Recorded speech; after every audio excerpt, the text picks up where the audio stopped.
In civil cases like this one, there are three main levels.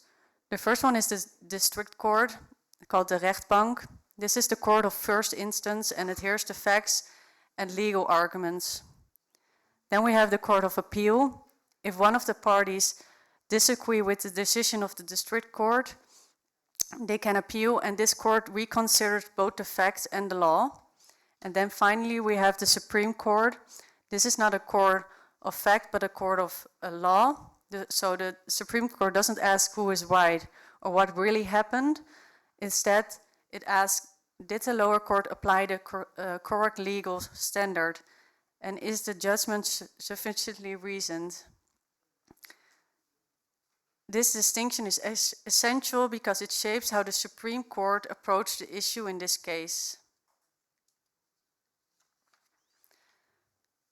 Now the core legal question revolves around two prohibitions, namely the prohibition of retaliation and the reversal of the burden of proof.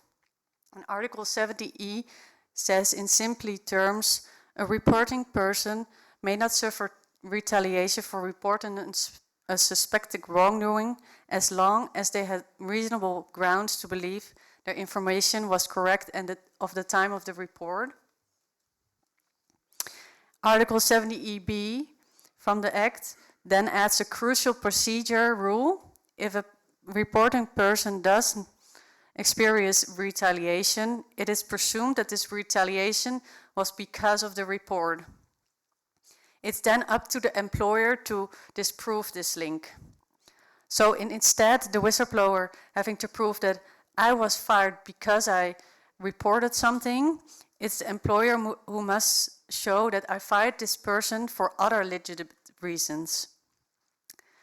That reversal can make a difference. So let's see what happens in this case.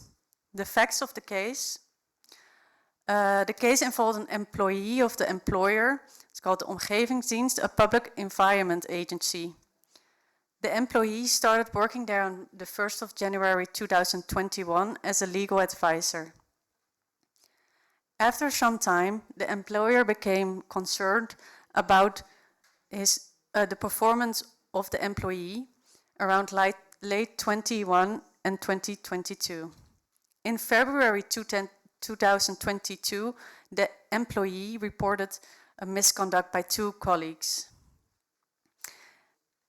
The employee submitted a formal whistleblower report to our organization, and not long after that, the employer requested termination of his contract.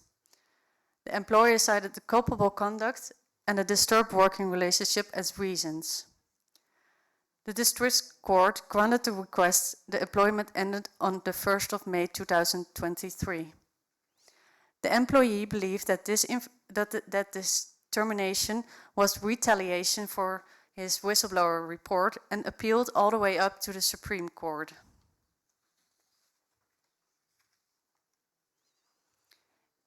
In cassation, the former employee made a very specific complaint.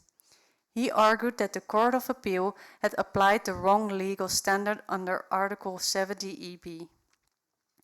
In his view, the court had allowed the employer to just deny the connection between the whistleblower report and the dismissal, whereas the directive and the Dutch Whistleblower Act require the employer to prove that there was no causal link. In short, the employee said, "You can't just say this wasn't retaliation, you have to demonstrate it with evidence."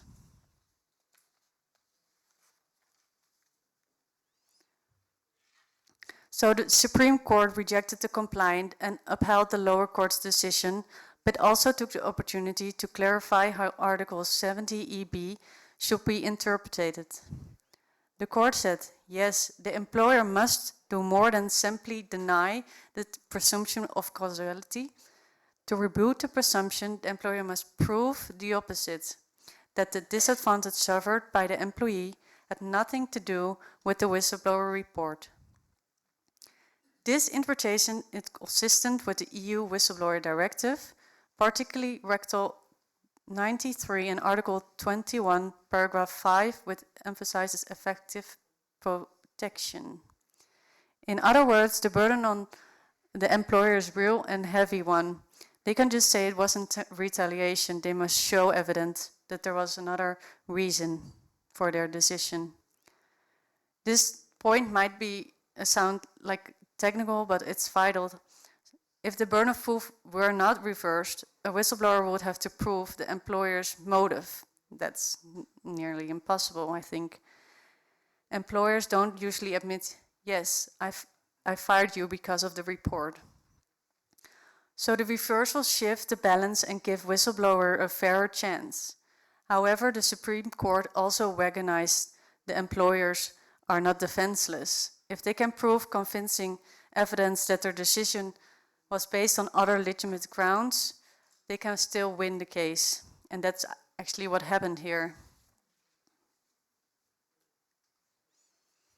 In this specific case, the employer was able to show that the employees' performance problems and interpersonal conflicts existed before they even know about the report. And that timing was key. Because the concern preceded the report, the court accepted that the termination request was not retaliation. So the employer successfully rebutted the presumption under Article 70EB. As a result, the Supreme Court dismissed the appeal and confirmed the termination. This case is important for several reasons. First, it's the first time the Supreme Court has interpreted the new Whistleblower Authority Act in detail, so it sets a precedent for future cases.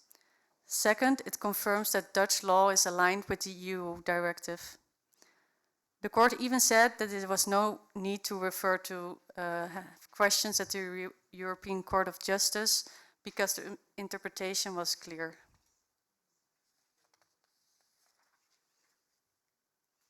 So I wrote down the key takeaways of this case. The Whistleblower Protection Act is implemented EU law and strengthened protections in the Netherlands. Article 70EB reverses the burden of proof. Retaliation is presumed unless the employer proves otherwise. The Supreme Court confirmed that employers must demonstrate, not merely deny, that there was no causal link. In this case, the employer succeeds because the reasons for termination predated the whistleblower report.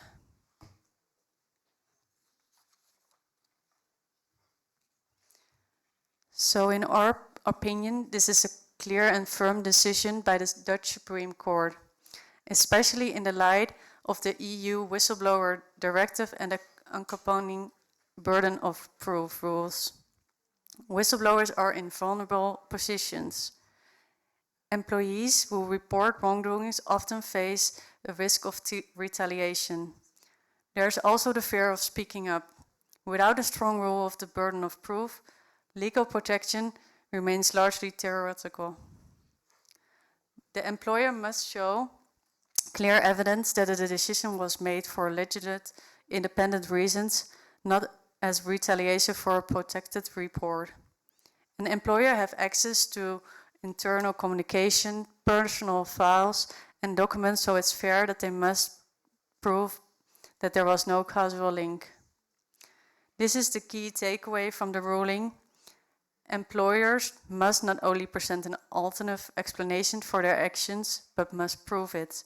That's a high legal standard, but it prevents employers from simply offering a convenient excuse.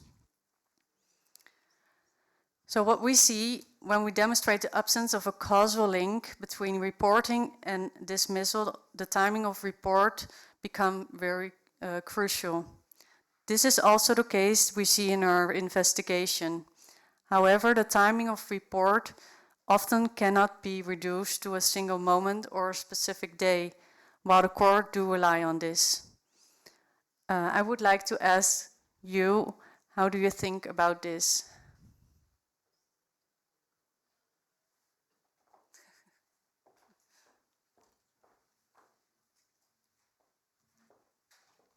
I will take a microphone, and maybe for this I can invite also representatives from State Chancellery to do a comment on this. Kristine and Ines, maybe you can? Because as I understand, in our Latvian court practice, there was no so decision who could help understand how in this situation should behave like employee and then whistleblower, because you have like very clear employee should prove that there was also some misunderstandings before the case, and it's already written in the court practice. But in Latvia, I think we don't have such kind of cases. Maybe you can do some comments. Well, I mean, like in our investigation, we see like people just not before they make an internal report, they just ask around, or they make they say like, I don't know what happened here, or is this wrong, and that's not like an official report someone do, but after something mentioned, people can suffer from retaliation already because they spoke up already. And I'm asking, like, how do you see that in practice? Is it something you recognize or not? Or is it always clear what the point of reporting is? That's actually my question. I don't know if someone can. I can like answer about this Latvian case. As I thought, we don't have this practice, but we are seeing that issue which is like hard to be solved, because there always like in this situation could be clash between the employee and the whistleblower, which is telling that you started to do some violations against me just only after the case, and it's something what it's very hard to be proved. And also this what you are showing, as I was telling at the very beginning of your presentation, that we invited you to show uniqueness of this court decision, maybe for us to help to understand how we should also take it Latvian cases, maybe when Latvian courts someday will be some decision, that your practice would help us also to understand how to proceed with this, because yes, so far unfortunately we don't have this kind of practice, and it's the reason why you are here. And thanks to the embassy of the Netherlands who helped to invite you, so you are here to share the uniqueness of this your experience. So it's something. If state chancellery doesn't know in which country such kind of cases existed, then I can. Yes, thank you, Charlotte, for your presentation. I think that in our annual reports we also look into the court cases of the previous year. And in the big assessment, I think we say that they are, let's say, from 7 to 13, something like that, cases every year, mentioning our whistleblowing law. They can be civil cases, but they can also be related to public administration. But I think, and my colleague, who is actually a much bigger expert than me, doesn't want to say something because we didn't prepare. It's a very complex also topic, but I think generally we don't have such nice, clean case to present. Maybe in the future our KNAB colleagues will explore that. But these cases are sometimes mentioning the law, and it's not the primary focus and so on. But on the other side, we also are part of the EU directive, and so we also have the same legal provision. So if one day we have a case like that, I hope our judges will also judge using this provision of reversal of burden of proof. But I really liked in your presentation that despite the reversal, actually both sides have to act with integrity and provide as much evidence as they can to provide the proof that I didn't dismiss this person because he was whistleblower or she was a whistleblower, and also the whistleblower has some duty to explain and provide documents. I think it's in that perspective very nice, very democratic way to do it. So issue for the future for our colleagues to explore more. Thank you. And maybe also I can add that in Latvia we just had this perception that if you were a whistleblower, that only you need to prove all facts and deliver all facts and deliver like everything, that you are a whistleblower and you need and you receive this violation. So your case really shows that it's like, as I said, like as Ines mentioned, it's like employee and employed both should work together, and both should deliver the facts and to help case to be disclosed. So it's what's just the approach you mentioned that I think it helps to understand how whistleblowing channel should function. especially when it goes to the court. And what is important at the moment that it's really in the court, like it's not like, as I said, that perception. Whistleblower should deliver all facts, all information. It's only his because he started to do this, but you show that it can be also more democratic way done. Yes, yes. I think this is really a clear case, but we also have like not so clear cases because this one, the employer really proved that there already was a conflict with the employee before the report. But what I mentioned before, like if you do an internal report, mostly people raised already questions about the subject. So if you really look at the moment of the report, it's difficult because because of the mentioning already. And if you just look at the moment of the official report, it's difficult. We experienced that in investigation of people who suffer retaliation, and mostly we also look at what happened before the moment of the report to see if someone already raised questions about the subject, but we don't know how the court will judge on that.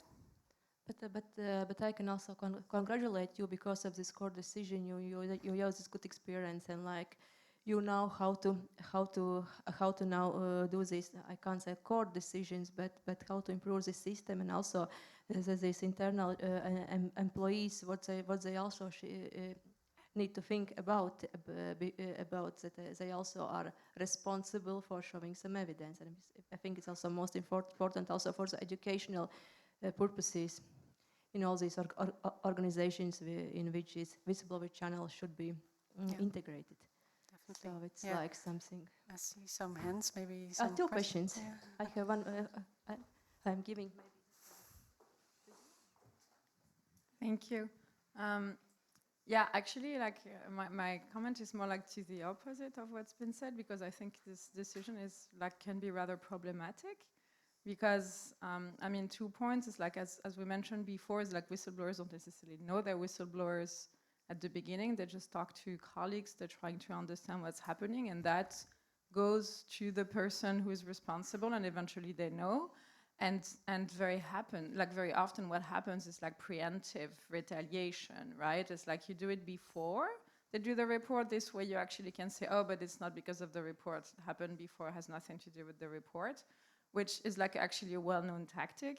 And in a way, it's hindering reporting. And that's actually, there are, like normally states have to establish penalties against retaliator who are against people who are hindering reporting. So that's in the EU directive. So, but that's the problem with having this system, like very formalized approach of what's a report is, because it actually doesn't match what's the reality on the ground. So yeah, to me, that's the issue with that. That's exactly the point I was trying to make. That's what we see in our investigation against people who suffer retaliation. That's not only like one moment of reporting, but it's mentioning it before, just talking to your colleagues, and so that's really a thing where we're struggling in our investigation as well. And what we try to do is like people get to our advice department as early as possible, so we can like help them making the report, and that's what we try. I think this is a real case study in how to do it wrong and how the law gets it wrong. Because what it demonstrates is whistleblowers have to be lawyers. They have to know every single policy and procedure. So they could be a compliance officer. They know all of their stuff there. They start raising reasonable concerns, but gently within their organisation, because let's face it, none of us want to be wrong, and often you don't have the entire story. So you'd go around your colleagues and see what they think as well, canvass opinions. And that provides an opportunity for an unscrupulous employer to then start to make a backstory.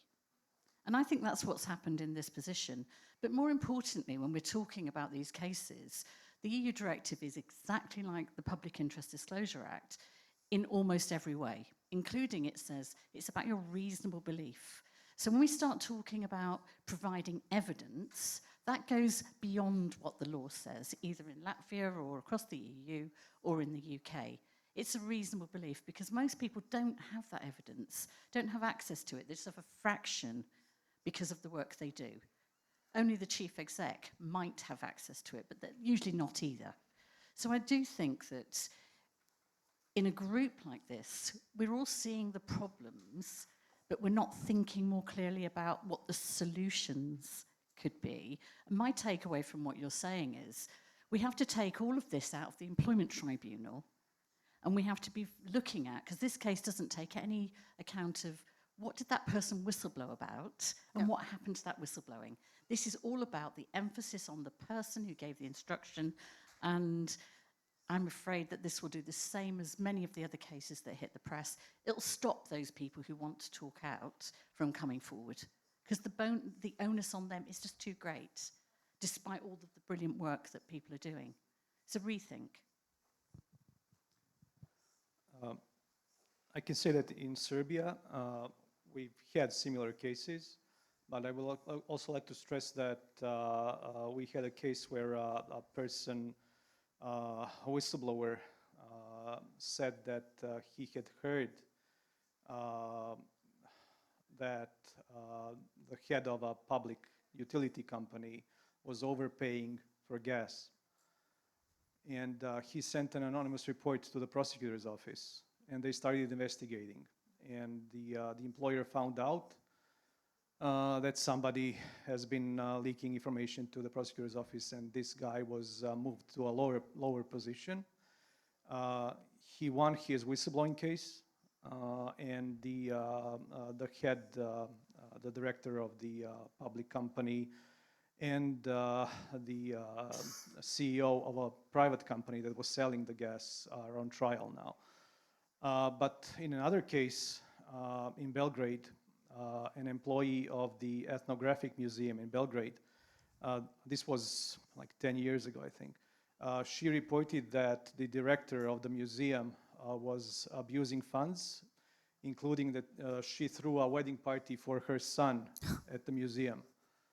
And so she reported this. There was an investigation. The head of the museum was jailed, and she was convicted. But what happened was that the whistleblower was fired over her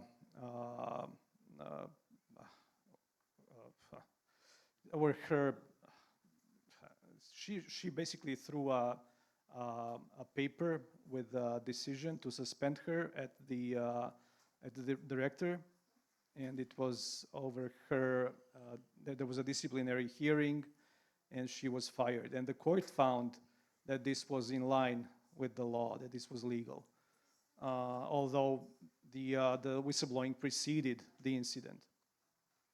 And then we went to the European Court, and the European Court dismissed this case. They said they don't see the reason to take it on.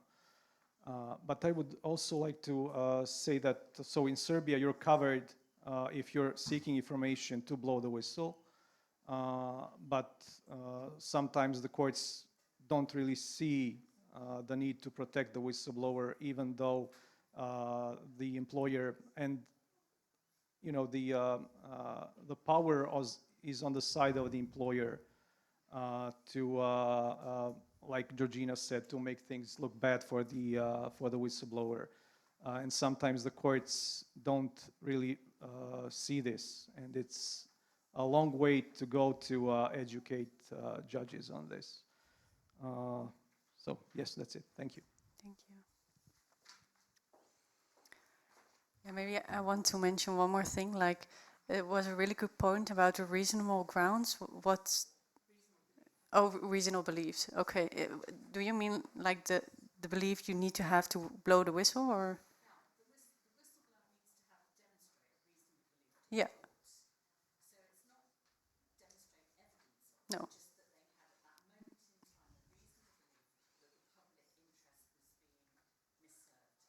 Yeah, that's a really interesting thing. Yeah, how do you think that works in how do you think it needs to work then?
Thank you.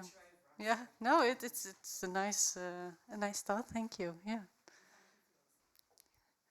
I think thanks you very much for your presentation. Your presentation and also as a comment part just show how complex is a whistleblowing system and how careful we need to be in implementing any improvements, or with some improvements we also can make some weaknesses maybe, but yes, it just shows how complex it is. That maybe the last point, that we are focusing so much on whistleblowing system but not on the whistleblower as a person maybe, but to help whistleblower as a person, we also need to understand the system. And thanks for your presentation, because it's also really helped how the system worked and how the core decision also maybe sometimes can help to understand the better the process. But of course, we can't lost the whistleblower as a hero in this very difficult and hard understandable process maybe sometimes.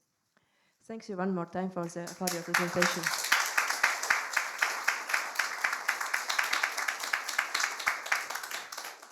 And now to continue our fruitful discussions and also moving to our next topic. I am telling next topic, but at the same time is a continuation of our previous topics. And I would like to invite Mr. Vladimir Radirovic from Serbia, who is from the investigative journal Pištaljka, who also have a very interesting history about his own investigation experience and being a whistleblower. And he also will moderate a session about the whistleblowing mechanisms, benefits and abuse of the system. And now I am giving floor to you for inviting your speakers and leading this discussion. Thank you, and thank you for having us here in the wonderful city of Riga. So I would like to invite our panelists to join me. We have Georgina Halford-Hall from Whistleblowers UK. She's the chief executive of this whistleblowing organization, and we'll hear more from Georgina on their work, their very important work. Next up, we have Julian Engelsman from the Dutch Whistleblowers Authority. I believe it is the oldest whistleblowing authority in Europe.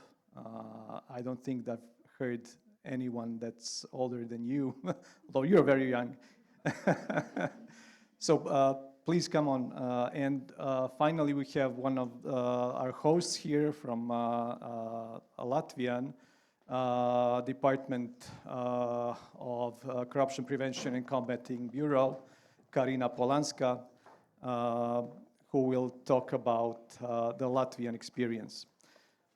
So, as you may have heard, I'm a journalist, but also I was a whistleblower.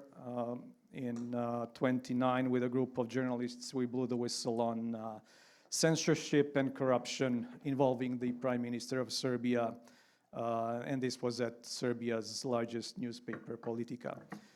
Since then, this group of journalists started Pištaljka, which means the whistle, and we have been providing journalistic and legal aid to whistleblowers for the past 15 years.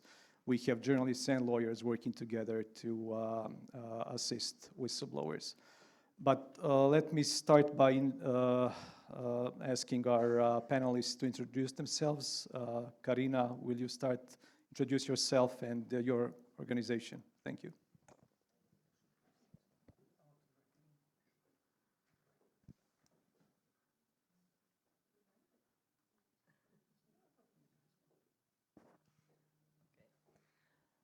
Good day, everyone.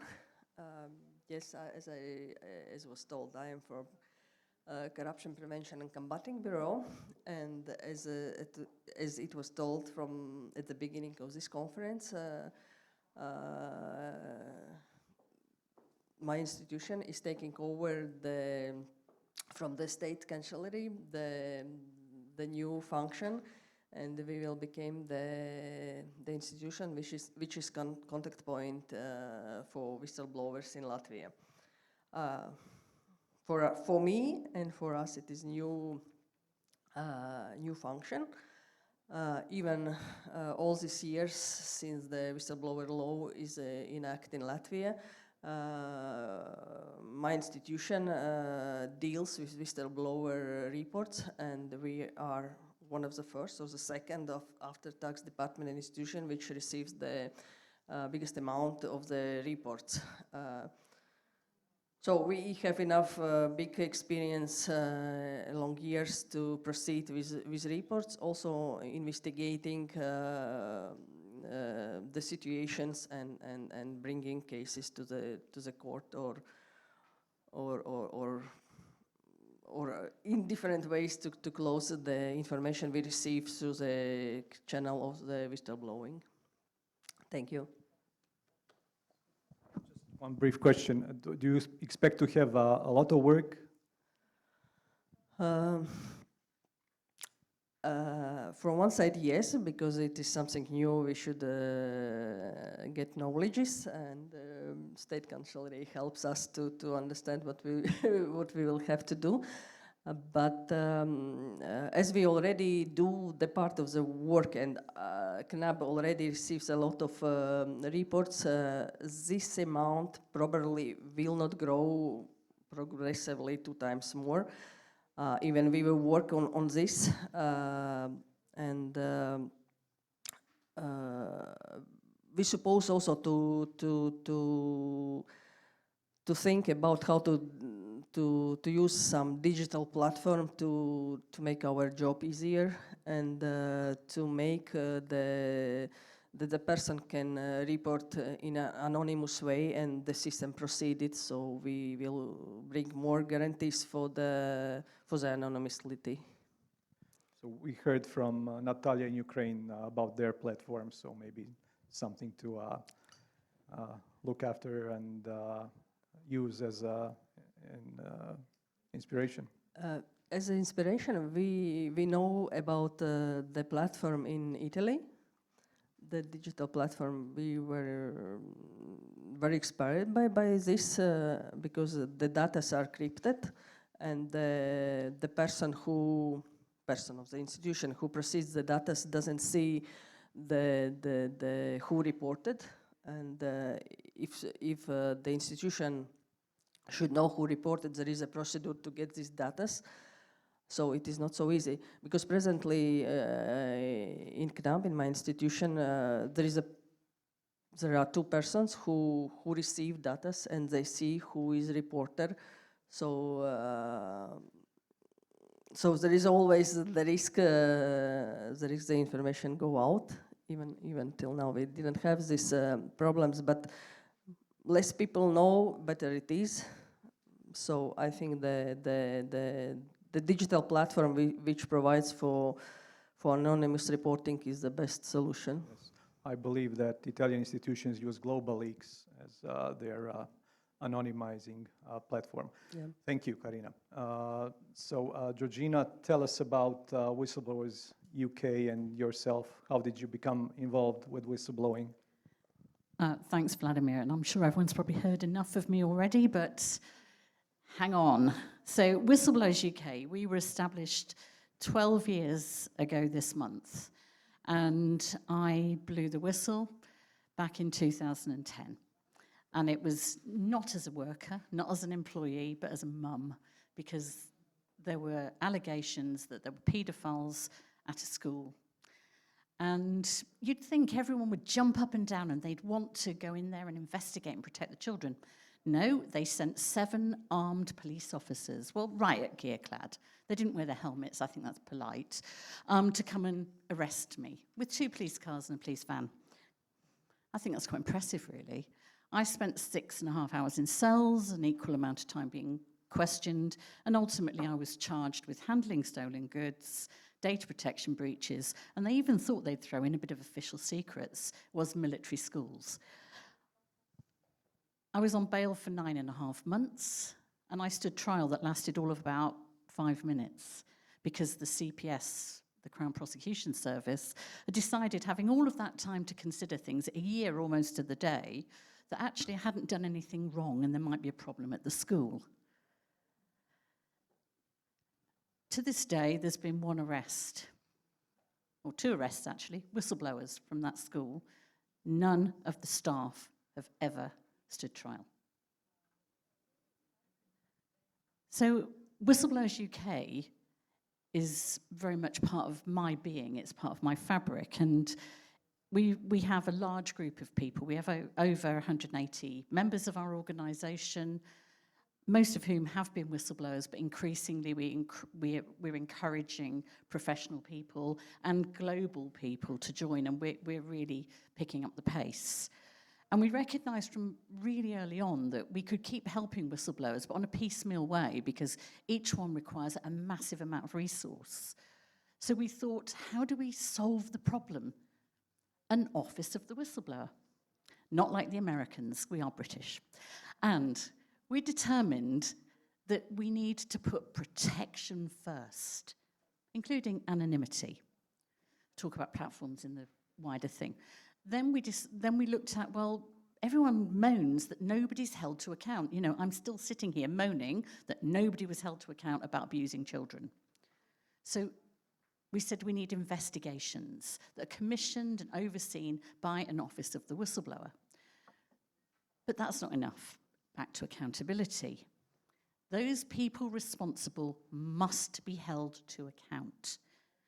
So we've introduced within the draft legislation that we've got going through the UK government again at the moment, penalties and fines, not just for organisations but for individuals. But most importantly, we put education in there. I say most importantly because from everything we've seen and talked about today as groups, the one missing part of the link is most people don't know what whistleblowing is. They don't know when they're whistleblowing. They don't know how to do it.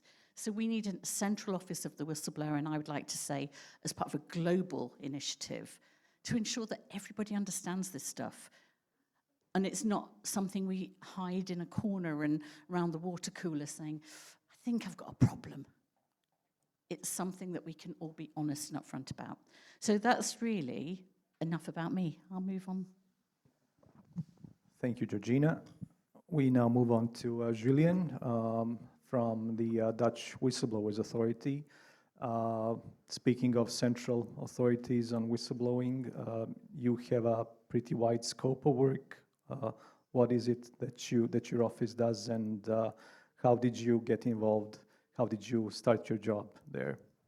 Yeah, thank you. I'm Julian Engelsman. I am an advisor. We are with a team of 9 advisors at the advisory department. My colleague Charlotte just told her in her interesting presentation already the different departments. I have a background at criminal law, but I think here it's very interesting to help people directly with their needs. And what I especially feel in my work is that they feel heard, finally heard, because that's in the most cases not the case. They are looking for someone who is really there for them, and we try as an advisory department to be there for them. And since 1.5 years, we also have the possibility to provide them free legal aid and also free mental and psychological support. So those are the main things we do. Well, later I can also tell more about the challenges we face, of course, but this is just the introduction. Okay, so, well, Julian, to start with you for the next round, what is the history of whistleblowing in the Netherlands? We've heard this morning about experiences in post-communist countries that people associate with whistleblowing with snitching on your neighbors. We've heard a number of stories where whistleblowers were frowned upon. What's the situation like in the Netherlands regarding the public perception of whistleblowers? I think it's hard to answer that question because I'm not an investigator in the culture, but from my perspective, it is different from those countries you just mentioned. I don't think the general opinion in the Netherlands is you're a snitch when you blow the whistle, but there are many challenges still that people don't dare to speak up. So I think we all challenge those points. That the willingness to report can be much higher, and that's also the case in the Netherlands. But I don't think that has that much to do. It's not the number one priority with the perception of whistleblowing or the name whistleblowing. Of course, it can involve that as well. I mean, when people are called whistleblower, especially when they are more known in the media or externally, they can suffer also repercussions externally. And I am mostly referring to if they want to find a new job, then they can be seen as a troublemaker. So in that case, yes, but I think in general there are many other challenges we can first solve to raise the willingness to report. And I think that has mostly to do that we finally can really take care of all the repercussions they suffer. Because what I heard from all the people, they want to report something or they already reported, is that they are afraid to report because they saw colleagues suffering from repercussions, or they heard that in the media. I think that's the main point to raise the willingness to report. Georgina, how do we solve this issue, the problem of whistleblowers, employees not being willing to come forward with information of wrongdoing because they fear the consequences? Well, let's face it, it's not just employees or workers or others that are afraid to come forward. And I'll give you a quote from the Freedom to Speak Up Guardian for the entire National Health Service in the UK last January. And she said, let's make this year the year that we end the fear and futility of speaking up. And that just about sums up how organisations feel, that those who champion or are given a title of a champion within an organisation also fear becoming a target for retaliation. We see it over and over again, I think. Reflecting back, before I come back to the question, is that Jess Staley, who was the chief executive of one of the large British banks, Barclays, he was actually warned by his organisation, do not chase the whistleblower, when he had been reported for something. So he did it again and ultimately got fined an a pittance by the UK financial regulators, but a lot more by America. But did it send out a message of anything? I think that the problem we've got here is that it's a hot potato. It's also an add-on. People who come into these roles don't have the in-depth knowledge to be able to understand both perspectives. Because organisations need to be protected from whistleblower or people claiming to be whistleblowers who are perhaps, in effect, deploying legislation that people don't know much about in order to protect themselves when they're actually doing something wrong themselves. Does that just about answer the question or not? Thank you. And it's a nice lead up to my question for Karina. How do we differentiate between proper whistleblowers and those who would somehow, like Georgina mentioned, like to rig the system and use the what's becoming a more popular term, whistleblower, to perhaps protect themselves from the harm that they're facing for not performing their job duties, maybe?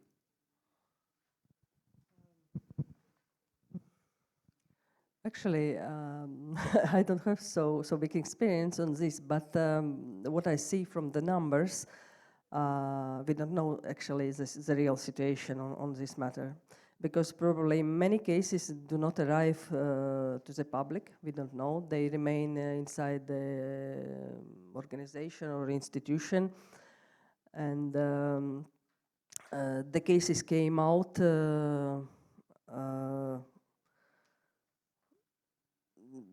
They are reported and data are protected, so society probably doesn't know. But I think the problem that the whistleblower is not a person who is needed so much in the institution or organization. It is true, because when you became whistleblower, yes, as we see the example, your life can become a hell, and it's terrible. And this is matter of the system, or system at all, or entire system. So to work on that the whistleblower is protected as much as it's possible. So it is continuous work on this.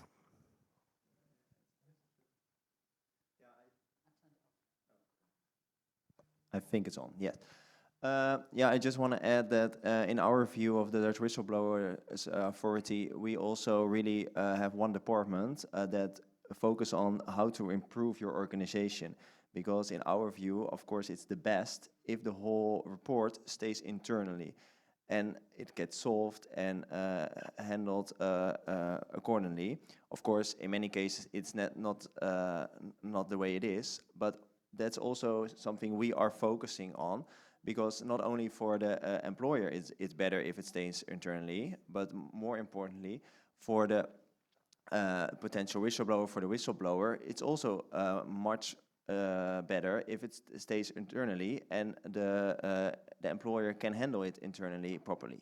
Because if it goes externally, they suffer from much more stress, and also maybe the external retaliation I was referring to before. So we think as a authority that we are not only there for the whistleblowers to advise them in the whole process, but also to advise employers how to handle the cases better, so you can really solve them, to see it as a win situation. Someone is advising actually your organization what you can do better, see it like that. So we're also focusing on that point. Yes, I would like to add. This is if we talk about internal system. But what we see in Latvia and our surveys showed that the people do not trust, especially in internal system. They do not report because they do not believe something will be changed, and of course they are afraid to be disclosed that they reported. And of course, in the institution, even you do not mention name, but you mention about the situation, about the facts, people in most cases easily understand who is and who was this reporter. So it is difficult. It is really a big deal to work on the concept of whistleblowing. So, but if we talk about the reporting externally, so we already mentioned it. It is also not so easy, but I think in Latvia people choose this way to report externally because externally there is more possibility that something will be done, and this is a case will be investigated. So much material. So reporting, let's start with reporting anonymously. In the law in the UK, if you report anonymously, you're in effect not a whistleblower. You've got no protection under the law. I think it's similar within the EU directive. unless, of course, somebody finds you, but that sort of defeats the object of being anonymous.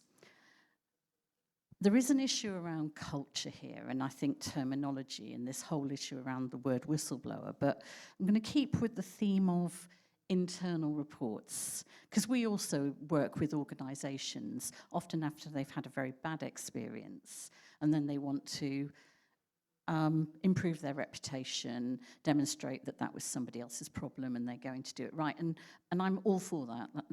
That is great, but it's a shame that it went wrong for that to go, for something to change.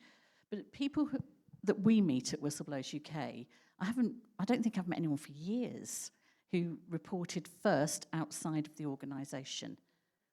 People reported internally because they were great people. They were recruited to do a job they wanted to do for a company they wanted to work for, and they trusted them.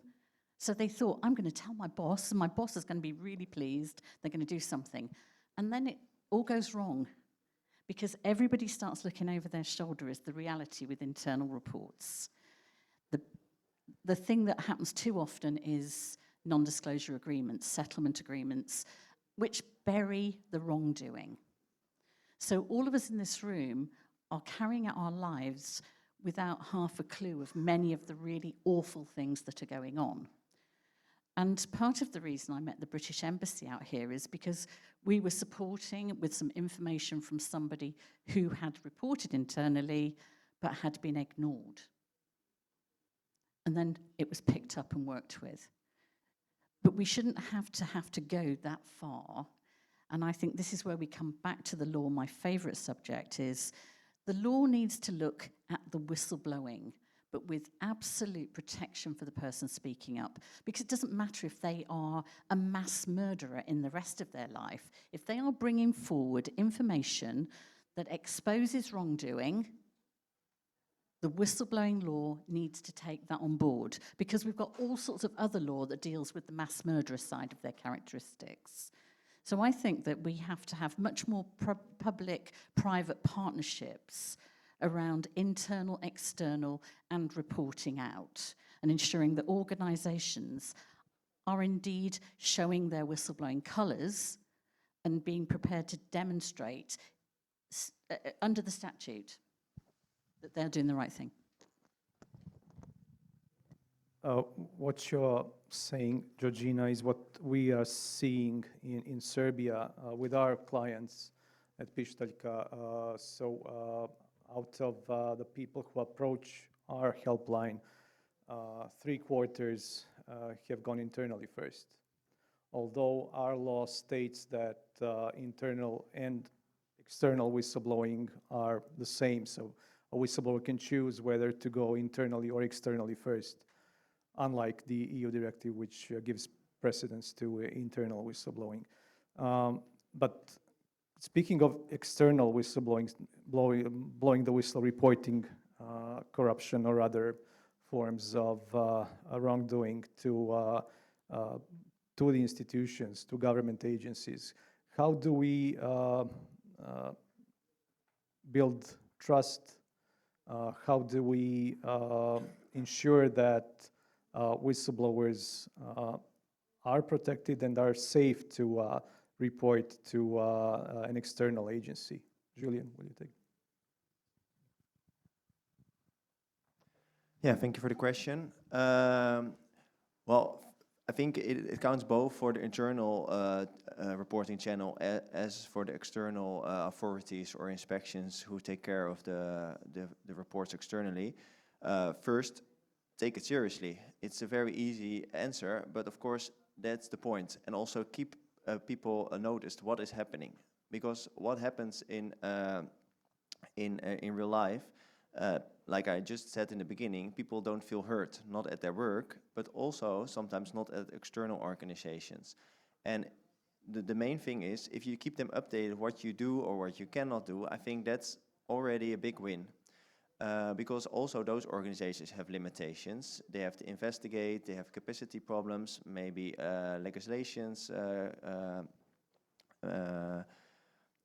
problems, but take it seriously, take people seriously like they feel heard. I think that's the most important, but also, of course, also through the whole process, the confidentiality. People don't report because they want the whole world to know their name. Otherwise, they would take other steps. So for me, I think that would be the most important things that the external authorities would do. We also are the coordinating authority with all the external authorities. So we also take our lead role in coordinating that the knowledge of our Dutch Whistleblowing Act and the EU regulation is up to date.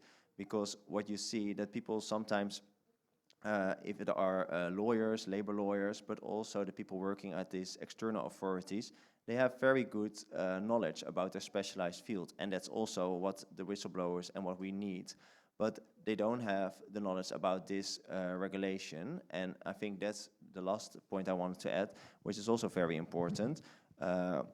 What happens if you don't work confidential? Because that's, in other cases, very different. There they don't always have to be that confidential, and here, of course, also in our Dutch Whistleblowing Act, it is prohibited. And also know the prohibition of deterrent. That's very important here and most violated.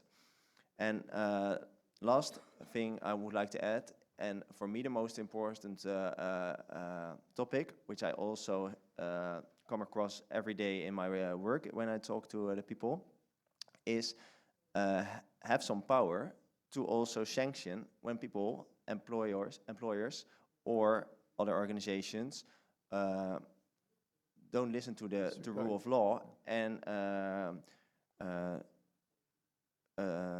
do the repercussions against the employees, because that's the main thing. Because now the employers come away with it quite easily. Like you said, settlement agreements, they happen easily. They pay a little bit more. We offer free legal support. So, of course, there are good institutions. We can advise them, but things go wrong.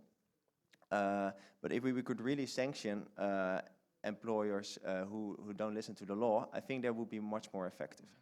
And so one more question for you, Julian. When employers contact your office, what are some of the most common questions regarding the protection of whistleblowers that you receive? Well, I work at the advisory department, so I only speak to employees. Employers is for another department, so I'm not specialized in that field. But mostly, we don't give them advice in a specific case. We only help them advising how to set up their internal reporting procedure, how they can improve their culture, what is important, the confidentiality, but also speak up with small things in your leadership culture, integrity, trainings. Give the good example, so we train them in that. And their question is mostly about the obliged internal procedure they have to have. We advise them how to do that. That's the most frequently question. Karina, is this something that your office is planning to do? Educate employers on how to implement internal systems? Actually, about employers, we haven't thought so much because our main target is individuals who are potential reporters or whistleblowers, and I think that in any case the main is the clear regulation and the explanation about this regulation to the society. So the people should, I think that the problem also in Latvia, the people, if you ask on the street what is whistleblowing, probably will not tell you what is it. So in Latvia we have a big field where to work to explain to the society what is it, how it works, and how can it's not the proper word how it can be used for you, but the point is to give the benefit to all the society if you see something wrongdoing. So our main target will be to work with society, explaining all about the whistleblowing, and from the other side, we think to work with proper people, proper employees in the proper institutions and companies which are dealing with receiving reports. So in educating both these sides, we hope to make steps forwards on this system.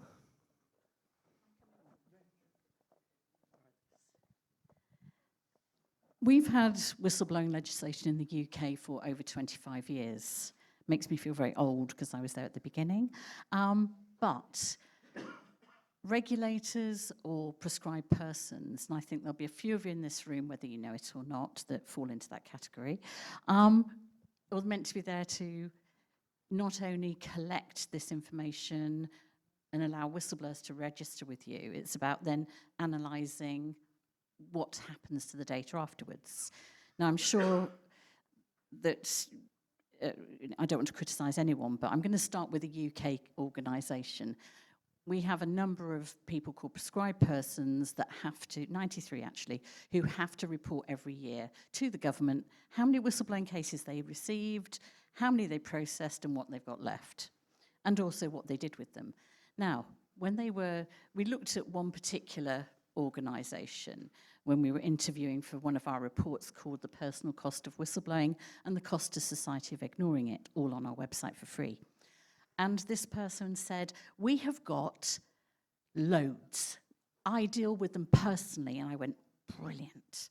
And I could see the MPs in the room around me going, oh my God, what's coming next? I said, so just tell us, how many reports did you get last year? Loads, dozens, probably hundreds. Really? And you dealt with them all yourself? And this person was starting to shift uncomfortably in their seat at this point. And I turned to my then assistant, that luckily wasn't James, and I said, would you mind, James, telling us how many reports did this department receive last year according to the report that they gave back to the government? 3. I said, now there's a problem with maths here, isn't there? I like to use a bit of humour because it is quite funny, but one case was ongoing, one had been dismissed, and the other, they didn't know what they'd done with it. And we see it again across all of the other regulators. And I'm worried that with the way that you're rolling out across the 27 member states, this is going to be the same problem here. We've got the Financial Conduct Authority that I also pick on rather a lot. They get about 1,100 a year reports, but they get more than 36,000 from other people who aren't classed as whistleblowers. But they're only dealing with less than a couple of dozen, 24 a year or more. Or less. And that means there's this whole backlog of information about criminal activity that is just being lost. So back to transforming things. And on a final point on this, we're talking about people knowing about it in education, Julian.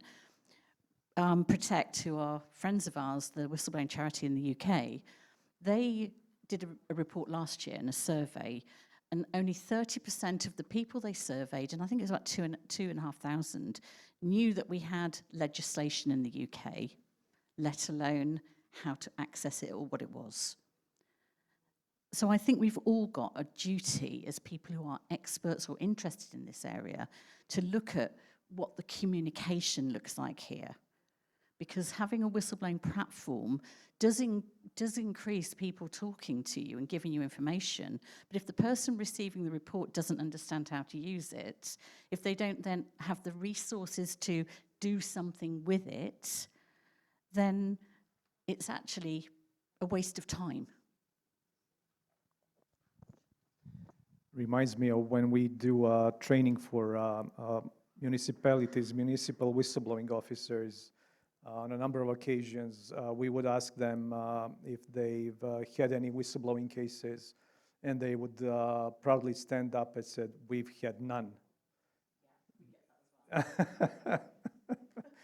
They think it's, because they feel like if you don't have any whistleblowing cases, you're doing a good thing. But speaking of that, Karina, what do you see as the benefits of whistleblowing for a society, for any society, or Latvian society in this case?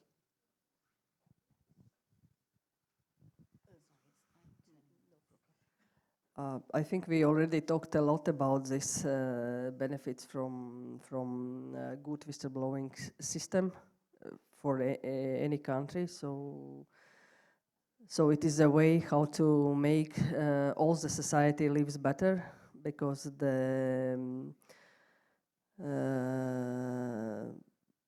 system is more trustful. I think one of the main targets also should be that the state authorities became more accountable. And I think in any case, the biggest input to the system should come from the government and state authorities. Of course, together probably with the NGOs. And Julian, I wanted to ask you, usually we see in the mass media whistleblowers portrayed as heroes. Their employers, in most cases, would cast them as villains. How do we move away from this perception into focusing on the wrongdoing and not on the whistleblower? Because if you investigate anyone, you will find something in their life that could bring about ethical questions. But how do we focus on the wrongdoing that the whistleblowers report instead on the whistleblowers themselves?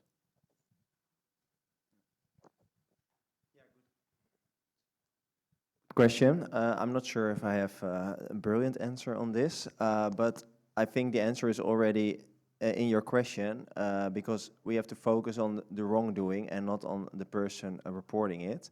But how to get there, I don't have the answer for it, but I think it has to do also with internally and externally just focusing on the wrongdoing and taking it seriously.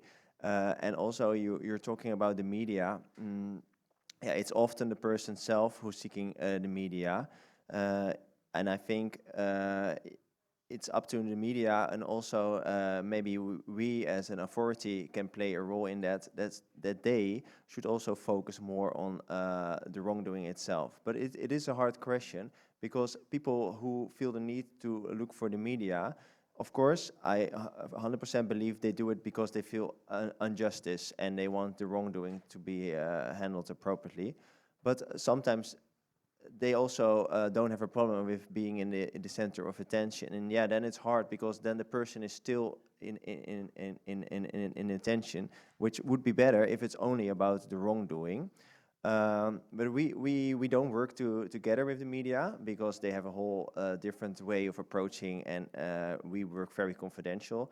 But we did have a meeting with a big news platform, because actually they do have mostly good intentions also to show wrongdoings. So I think we could slowly shift to maybe more contact on a higher level, not in cases, of course, to also focus on this topic. Maybe we can also send the message as authorities to media and other parties, focus more on the wrongdoing itself and not on the person. But I think that might be a very long process, and I don't have the answer for it to solve this issue. Georgina, basically same question for you. Coming from the media, I think the media are crucial for whistleblowers if used correctly. From your experience and the cases, your case and the cases you've handled, the whistleblowers UK have handled over the years, how do you view the media's contribution in helping whistleblowers, but also have you seen any cases of whistleblowers trying to abuse the media into publishing stories that are not really true? I haven't seen cases where or followed them, to be honest, where people have tried to abuse the media. Certainly, I've met people who want to be in the media, and that's, number one, usually a great big ringing bell for me. If somebody rings or contacts through our platform and said, I want to speak with the journalists, we're sort of, no, thank you. But the media has a massive and very important role to play. Because within the legislation in the UK, within the Public Interest Disclosure Act, there's an area called exceptionally serious, which allows whistleblowers to go to the media. And we've had a number of those cases. We've had one over a national security issue with nuclear subs, which made a front page last year, as well as a story that made front page around Jaguar Land Rover, Tata Industries, and them making cars where wheels were falling off and people have died. These are exceptionally serious. The court, the employment tribunal, actually loathes those cases because they're trying, along with the lawyers for the respondents, to say these people are they just want to be heroes in the press, coming back to where we started all of this. But whistleblowers are the early alert, and if every other system has failed, we have to come to people like you, Vladimir, because otherwise the public get harmed. And whistleblowing is all about the public interest. It's not about somebody's ego. It's about preventing harm to other people. And the minute we lose sight of that, which is usually when the lawyers roll up, is when it all starts to go wrong. So I love the press, and I've got the press filling one of our courts in the UK at the moment where we've got a case against Google. Thank you, and I'm sure we'll be hearing a lot about that case over the next... Good. So I would just say that at Pištaljka we see, I already mentioned that 75% of our clients go internally first. So the other more than 24% go externally, but only 0.5% had gone to the media before contacting us. So there's a very, very, very low percentage of whistleblowers who go to the media directly. It just shows that they want to solve the issue. Karina? From experience of my institution, I can tell bad experience with a whistleblower who went to the media before to report as a whistleblower to authority, because the case was if he would not go to the media and would not start to talk about this openly, the investigation probably would succeed to carry out the better results. So it's not always that the media are good good friend in whistleblowing for the system for investigation. Of course, people, the society is always ready to hear and happy to hear the cases which are scandals or something like this. So yeah, the problem is that the concentration is on the persons who reports and about whom reported, and not about what actually is under. Yeah. Yeah, in general, I would just like to add that the numbers we're all talking about during this panel discussion or in general, I think, in my view, we have a narrow view on the numbers, because I think in very little countries you know all the reports which are done internally, because there are employers who handle them well. And we, as, for example, the Dutch Whistleblowers Authority, we don't know about them because they only call us when it's not handled well. So I completely agree, like repercussion is happening a lot in all the cases I hear, but I also have a black area which I don't know the numbers about, which are handled well. So I think that's also good to clarify and to emphasize that. Well, I often start my talks by saying there are all of us, in fact, who in this room has ever blown the whistle?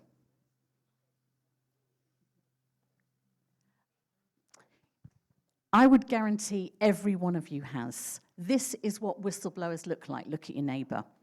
And I make that point because it hasn't gone wrong for you.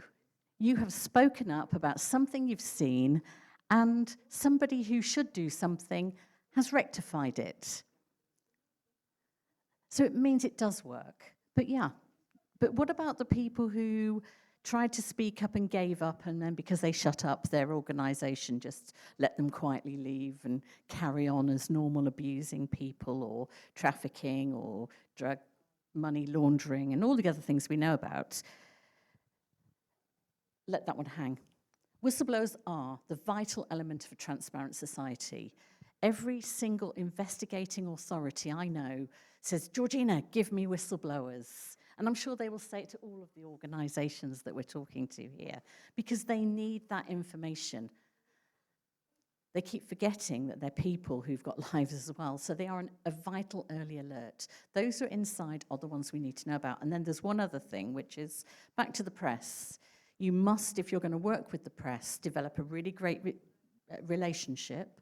You have to trust each other, you have to contract, and you have to make sure that they're not going to go rogue on you and start criticising the whistleblowers. Because if you look deep enough, I tell you now, my closets, I've got loads of them, my husband will tell you, are full of skeletons that I don't particularly want discussed in public. But none of them are relevant, because the only thing that's relevant is the wrongdoing that we are raising. All you look at as a whistleblower is a walking alarm bell. One thing we haven't touched upon is loyalty. Where does whistleblowers' loyalty lie with? Who does whistleblowers' loyalty lie with? Is it the employer, the people they're working with, the society, their families? And these are all really big ethical questions that whistleblowers face on a daily basis. But let's now open the floor to questions from the audience. We have a whistleblower here. Maybe you have a question. You raised your hand.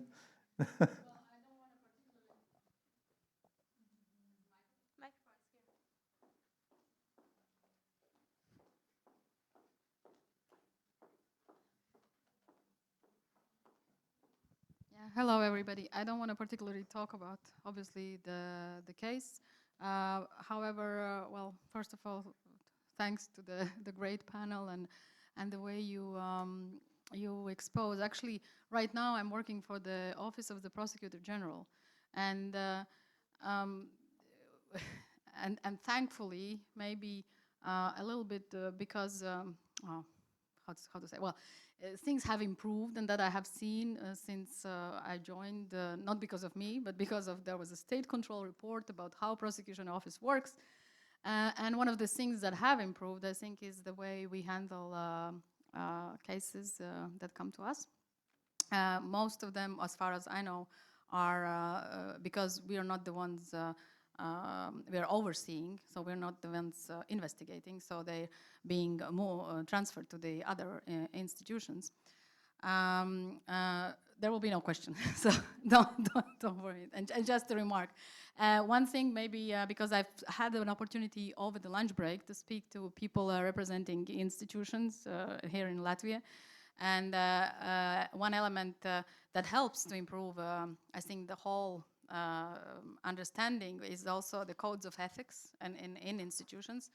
And so the good example that what we do in the prosecution office is that in our code of ethics for the prosecutors, we introduced that they, in order to report also or ask things that, for example, are, let's say they don't want to ask questions to our interior authority, so they use the whistleblowing channel to stay anonymous and ask, for example, about situations where they're not sure how to act ethically. So that's another thing where the important thing is that we have a channel that we don't say, well, that's just for the whistleblowers. So we use it as well for other questions where people could want to, and our people want to stay anonymous. And it's just, yeah, and other than that, thank you for the great panel. Interesting, thank you, thank you. Questions? I see that there is no questions, just I can add that. Thank you. Good afternoon, everyone. I come from Slovakia. I am the representative of the Whistleblower Protection Office. Thank you to Charlotte, first of all, and then to the following up channel. I still would like to follow up on the discussion that actually exchanged between Charlotte and other commentators afterwards, because we were speaking about the legalization or too much of legalization of the whistleblowing. And yes, this is a challenge that I face every single day in our office, and we are still reflecting what is actually better, or whether too much of a formal regulation doesn't make our life complicated. But still, being a lawyer, I adhere to this kind of formalism that is maybe against of some of the panelists thinking. I think there are still a little bit more benefits to the risk that comes with the formalization, and especially with, for example, the moment on causal link between the whistleblowing report and then the reprisal that comes from the employer. I think we should again react somehow broadly and legally and think about how the legislation can at least, I know that it's not ideal, but reflect a little bit of this complex situation. As Marita said, that maybe even the Dutch case is suspicious in some way, whether everything was reflected. I don't know the reality, but yes, life is more complicated than that. In Slovakia, we are discussing what is the moment of whistleblowing report. Is it something when I stand up and say in the office to my supervisors, this is wrong, this is against the law, what we are doing? And then in reality, actually reprisal can come even from that informal comment. But it depends on the situation. We as legal practitioners will never be able to say one model how to proceed with every single case. I think judges are important element in actually reflecting this complex situation. But with this particular moment, what we are discussing, like what is the moment when we detect the causal link, when is the reprisal relevant, and when is the employer guilty, so to say. I think we should take into account the broader context, but at the same time, we should think of the legal language we actually use in our national law, because if we use the formal, strict formulation from the moment of the report, then even kind of like broadly thinking lawyers have a problem, because even if they'd like to apply the law in a broader sense, they are actually limited by the expression given in the law. That was my comment to that, and otherwise I agree with everything what was said. And to media, my short comment that sometimes even the combination with reporting and employing the internal, external channels and media can be even effective. This is our experience, that sometimes like investigation is going on, but with the media spotlight, it can be even more effective, because then the official institutions start doing their job even more effectively, and they would like to show that they are also engaged. So yes, some cases and are somehow also they're under the pressure then, exactly, instead of the whistleblower being under pressure from the employer.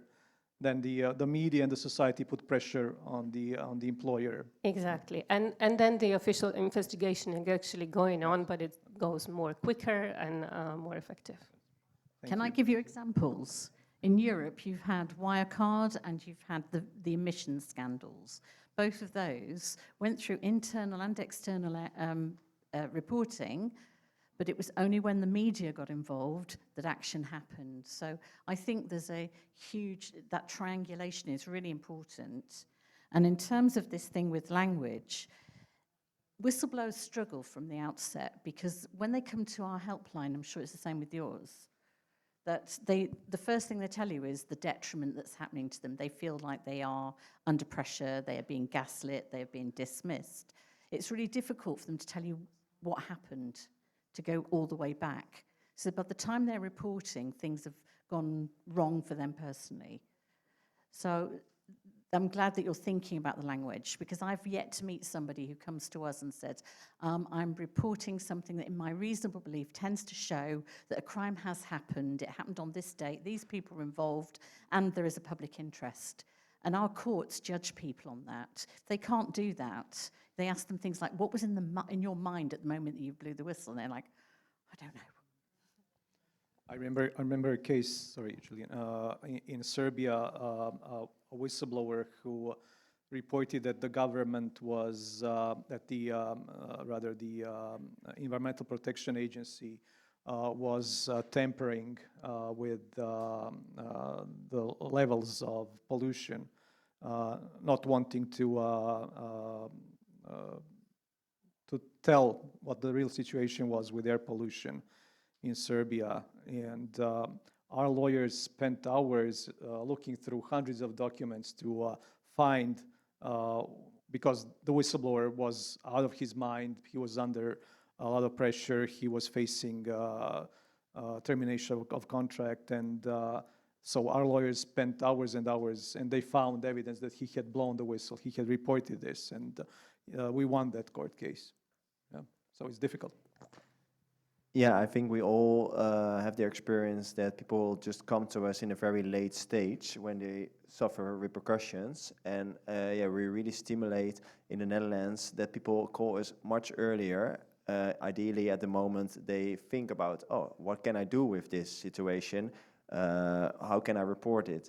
And that's also why many companies and organizations have, of course, the confidential advisor. And they, in the education for the confidential advisor in the Netherlands, they all are taught about us. So they also know when, and preferably in the early stage, to redirect or that people contact us. So because it's much harder to give the proper advice when the dismissal is already happening, or when they are just at the first thought or how to report it. So that's something we do also in the education of all the confidential advisors, to contact the authority at an early stage. Thank you. There is one more question which Oh, sorry. Yeah. Yes, I wanted to ask a question, but now I have your answers because I have made some thoughts. I think we have to distinguish between different whistleblowing reports. Yeah? And sometimes I think it's even better to go to such investigative journalists, yeah, because if we start the case, sometimes it can end with nothing, yeah, and it will last very long, and there will not be found direct evidences, etc., etc. And what I see in Latvia, I think it's very big impact of investigative journalists, yeah. And there are some journalists, people trust them, they tell them, and journalists are able to start the cases, yeah, which otherwise would be not done by institutions, and there will be no really results, because I don't know so many other whistleblowing reports which have had some results here in Latvia. Yeah? Therefore, my compliments to investigative journalists, what they are doing, and it's very important that they are doing the job and really helping to solve such situations, even without initiating a case. Thank you. Well, thank you very much for that compliment on behalf of all investigative journalists. Thank you to our panelists. Thank you for your questions and comments. And I would just like to use this opportunity to tell you all that before I came to Latvia, I was not aware of any connections between Serbia and Latvia. But yesterday, a friend of mine told me that your famous poet, Andrejs Pumpurs, lived in Serbia for some time.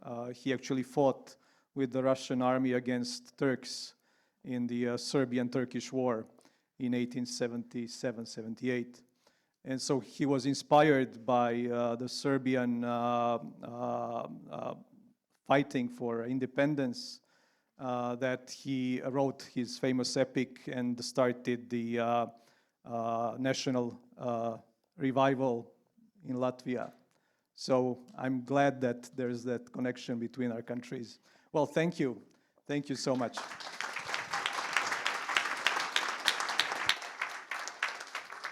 Thanks you very much, Vladimir, for moderating this discussion. This will one more time show that this conference brings 10 countries together. We are showing our whistleblowing experiences, trying to find connections in regulations, but also connections in other fields of our lives. So thanks you very much. And now I will use this opportunity also to invite for the 20 minutes coffee break before we are coming back to one of the final discussions.